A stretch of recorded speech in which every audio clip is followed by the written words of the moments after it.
अस्सलाम वालेकुम जी नाज़रीन, उम्मीद है कि आप सब खैरियत से होंगे। मैं हूं इंजीनियर मोहम्मद यूसुफ़ और आप सब देख रहे हैं माइनिंग इनसाइट यूट्यूब चैनल।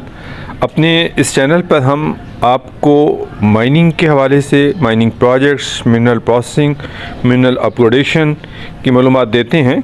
आज भी इस सेशन में या इस वीडियो में मैं आपको सिलिका क्वार्ट्ज ग्राइंडिंग और लाइनिंग के एक प्रोजेक्ट का विज़िट कराऊंगा। ये एक प्लांट है, बड़ा खूबसूरत प्लांट है, मैकेनाइज्ड प्लांट है और यहाँ पे ये क्वार्ट्ज की लाइनिंग बना रहे हैं जो कि स्टील इंडस्ट्री में इस्तेमाल होती है। ये जो सामने आपको नज़र आ रहा है ये ग्राइंडिंग मीडिया है। इसके अंदर जो रिवर स्टोन होता है वो इस्तेमाल किया जाता है एज ए लाइनिंग मीडिया के तौर पर। यहीं पे कोन मिल भी लगी हुई है जिससे इसको ग्राइंड करके पाउडर बनाते हैं। 70 to 80 मैश नॉर्मली ग्राइंड किया जाता है और क्वार्ट्ज के मुख्तलिफ साइज़ में, मुख्तलिफ mm साइज़ में उसको ग्रेन्स बनाए जाते हैं, क्रश किया जाता है और उनको फिर एक मखसूस रेशो से मिक्स किया जाता है। तीसरी चीज़ उसमें बोरोक एसिड डाली जाती है और इनको मिक्स करके एज ए फर्नेस जो होती है स्टील इंडस्ट्री में उसमें लाइनिंग के तौर पे इस्तेमाल की जाती है। आप ये देखिए, ये बॉल मिल है, ये इसको क्वार्ट्ज को ग्राइंड कर रही है। क्वार्ट्ज की हार्डनेस 7 होती है। ये हार्ड मटेरियल है, इतनी आसानी से ग्राइंड नहीं होता, लेकिन बॉल मिल में ये अच्छे तरीके से ग्राइंड हो जाता है। तो पाकिस्तान में जितनी भी स्टील इंडस्ट्रीज़ है वो क्वार्ट्ज की लाइनिंग इस्तेमाल करती है। कुछ फर्नेसें हैं जो न्यूट्रल लाइनिंग इस्तेमाल करती हैं, लेकिन ज़्यादातर एस्टिक लाइनिंग इस्तेमाल होती है जो कि इसी क्वार्ट्ज से बनती है। उसके अलावा सिरामिक्स इंडस्ट्री में इस्तेमाल होता है एज ए ग्लेज़ के तौर पर। पाकिस्तान से काफ़ी ज़्यादा एक्सपोर्ट भी हो रहा था। इसकी 2 साल पहले एक बहुत बड़ी हीप क्रिएट हुई थी। चाइना बहुत ज़्यादा जा रहा था। चाइना इस वक्त दुनिया का सबसे बड़ा क्वार्ट्ज का ख़रीदार भी है और सेलर भी है। वो उसको प्रोसेस करता है, उसको वैल्यू ऐड करता है और उससे फिर मुख्तलिफ़ प्रोडक्ट बनते हैं जिसमें सोलर पैनल्स हैं, सोलर सेल्स हैं, सिलिकॉन है और सेमीकंडक्टर्स हैं। इन तमाम प्रोडक्ट में क्वार्ट्ज इस्तेमाल होता है, लेकिन पाकिस्तान से बिल्कुल खामोशी हो गई। तो मैं अपने इस चैनल के तवसत से अपने क्या कहते हैं जो अदारे हैं, ख़ास तौर पर TDAP से, कल भी हमारी एक मीटिंग थी सेक्टोरियल काउंसिल की जो मिनरल्स और मार्बल के ऊपर गवर्नमेंट ने सेक्टोरियल काउंसिल बनाई हुई है, उसकी मीटिंग थी। उस पर भी मैंने रिक्वेस्ट की अपने TDAP के जो साहब हैं उमर बाजवा साहब से, और उनसे रिक्वेस्ट की कि थोड़ी सी स्टडी करवाई जाए कि क्या वजह हुई है कि चाइना जो तकरीबन 108 कंपनीज़ थी जिन्होंने पाकिस्तान से क्वार्ट्ज लेने की ख्वाहिश ज़ाहिर की, उन्होंने सैम्पलिंग की या कुछ माल ख़रीदा भी, लेकिन फिर वो तमाम की तमाम खामोश हो गई।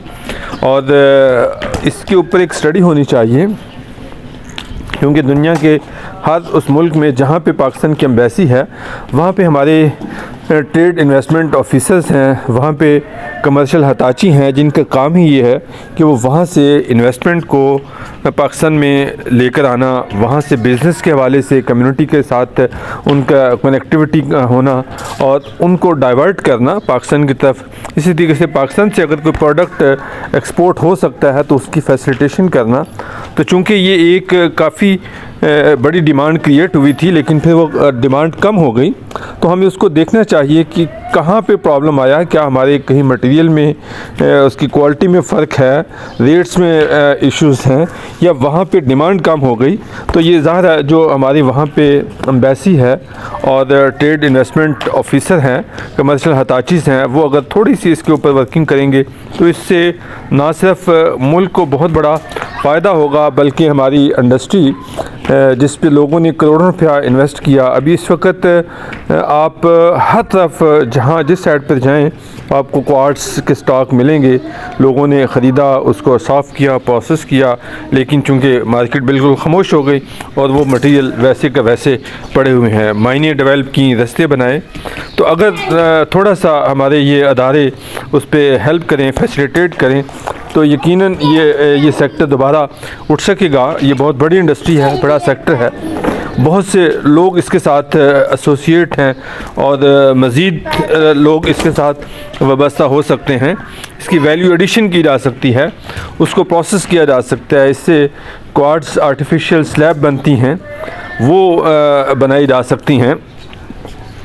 तो मैं अगेन ये रिक्वेस्ट करूँगा अपने TDAP से और मिनिस्ट्री ऑफ कॉमर्स से कि थोड़ा सा इसको डिग आउट किया जाए कि कहाँ पे प्रॉब्लम है, क्या इशू है, कि क्यों हमारा जो क्वार्ट्ज है वो रुक गया है। इसी तरीके से आजकल क्रोमाइट की मार्केट भी बिल्कुल डेड हुई हुई है। क्रोमाइट भी पाकिस्तान से अच्छी खासी क्वांटिटी में एक्सपोर्ट होता था, लेकिन आजकल वो भी डाउन है।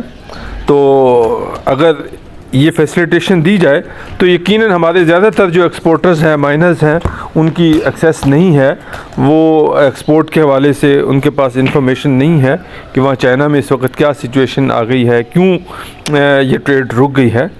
तो आई हम्बली रिक्वेस्ट कि इसको देखा जाए, तो उससे ना सिर्फ हमारी इंडस्ट्री दोबारा स्टार्ट हो जाएगी, बहुत से लोग जो इसके साथ एसोसिएटेड हैं उनके काम चल पड़ेंगे और लोगों को रोज़गार मिलेगा, मुल्क की मईशत बेहतर होगी और इससे खुशहाली आएगी। तो मुझे उम्मीद है कि ये वीडियो आपको अच्छी लगी होगी। आप तो इसको अपने ज़रूर दोस्तों के साथ शेयर कीजिएगा, अरबाब अख्तियार के साथ भी शेयर कीजिएगा, जहाँ जहाँ तक आपके एक्सेस है। हो सकता है कि किसी के कहने से मामलात बेहतर हो जाएं।